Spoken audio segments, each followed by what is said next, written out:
হরে কৃষ্ণ জয় নিতাই গৌর হরিবল। হরে কৃষ্ণ।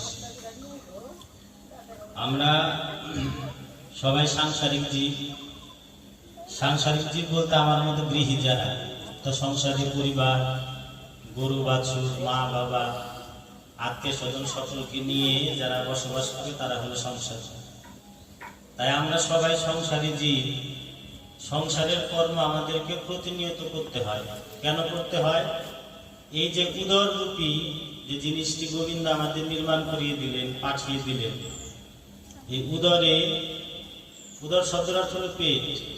বাইরে থেকে প্রদত্ত কোনো বস্তু এর মধ্যে প্রবেশ না করানো গেলে, অর্থাৎ কোনো কিছু ভেতরে না দিলে এই উদর পরিপূর্ণ হয় না, অর্থাৎ পেট ভরে না। পেট ভরতে গেলে কি